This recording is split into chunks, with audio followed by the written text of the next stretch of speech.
благотворительном вечере ансамбля «Рекет» это не просто концерт, это доказательство того, что культура может исцелять через голос, движение и музыку. Сегодня у нас был очень важный концерт. Мы танцевали и хотели помочь нуждающимся.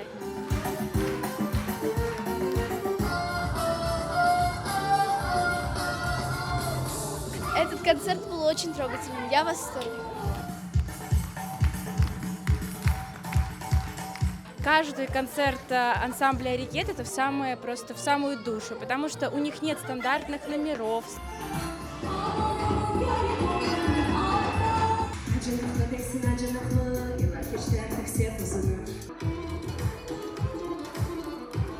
Ну, у каждого из родителей мурашки по коже.